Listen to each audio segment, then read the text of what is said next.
Hello everyone, today we're going to talk about all the heroes in the game, including DLC and the Musketeer, and we're going to try to describe them in 3 words, because describing people in 3 words really makes you turn down all the extra. We will give a small description after that. As per normal, I'm just going to get through the spiel. Please like, subscribe, and comment down below, it really helps out, and also if you do like this channel and you want to see it progress a little further, Patreon is always in the description. However, if you just want to naturally support the channel and have an entertaining time here, let me know what your 3 words are for every hero, or a select few. There are a good chunk of at 18. I'm looking forward to that discussion. It should be a good time. Now, with the video. Abomination, stressful party trick. Speaks for itself. It's a pretty cool trick to transform into a beast. However, it is definitely stressful upon himself and anyone else who happens to be near him at the time. Great damage, good utility, but once again, what a stressful party trick. Antiquarian, greed is weak. Now, usually the saying is greed is good. However, Antiquarian does get you a lot of money via the antiques and all that stuff, but she is ridiculously weak and definitely significantly weakens your whole entire party because of that. Greed in Darkest Dungeon, though you need to do it at times, is also never going to get you somewhere good, so the Antiquarian is like a double whammy. Arbalest, situational boss trasher. What I mean by that, there's a few bosses I actually really love her on, but for generic fights and all that stuff, I don't really feel her a lot. Her damage is either way too much of an overkill, or it's just not simply there. But there are a few bosses, as I said, such as the Swine King and the Warrens, and then the Prophet. I really like her there. I won't describe too much more, because if you haven't actually gotten to those bosses yet, but if you have gotten to those bosses, you probably understand why I've taken her along. Bounty Hunter, utility packed machine.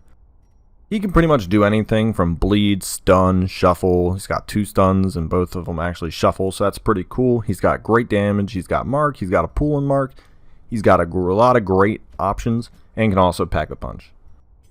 Crusader, riding the lance.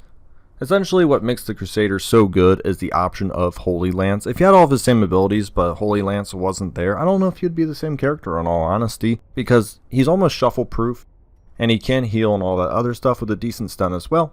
But I definitely like to ride the lance because it definitely allows my party not to shuffle. And even if you want to use it just as a purely offensive weapon, it's probably one of his best. Flagellant, make it bleed.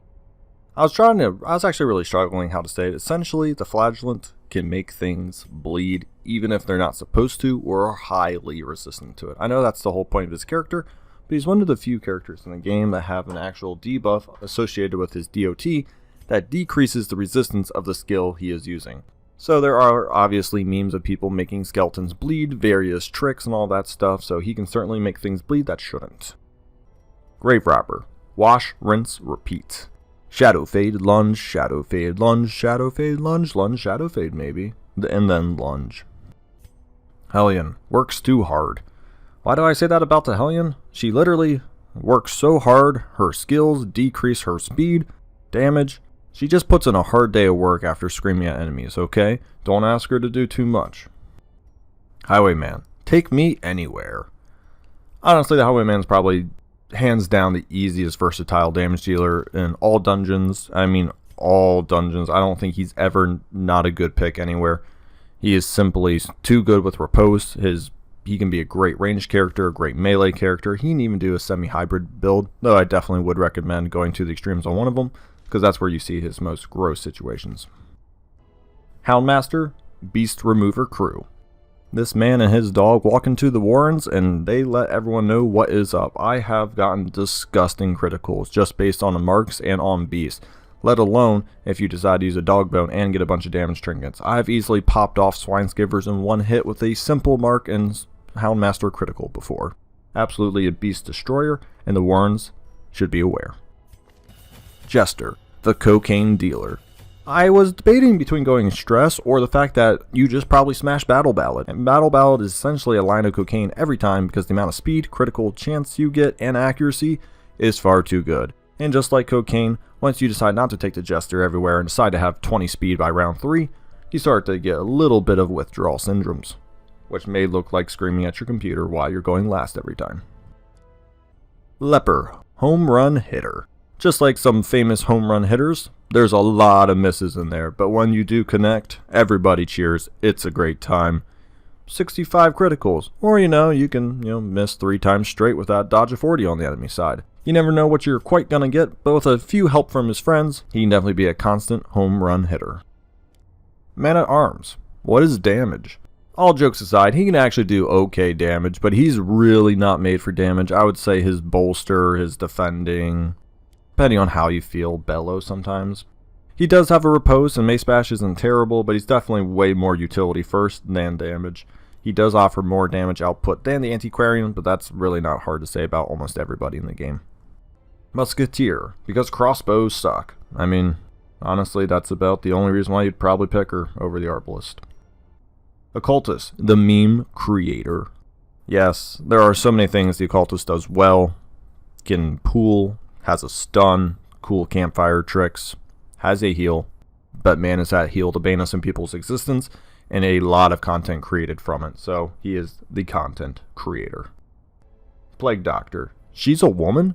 Honestly, I don't know how long it took me to realize this, but yes, the Plague Doctor is a she. Obviously, it's tough to tell under the mask, but it took me literally way too long than I would care to admit to finally call her she on a more consistent basis. Her skills? Yeah, you know what she does. She's the Plague Doctor. Disease, stuns, and plague. Shieldbreaker.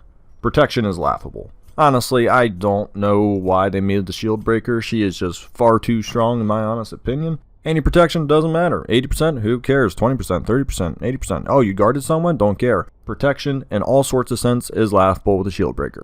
She is like the needle that pierces your condom. It does not matter. Vestal. Suckling the Teet. Once again, kind of a weird one, but she definitely feels like a motherly figure, and this is gonna get weird, but you rely on her heavily, and you come back to her every time.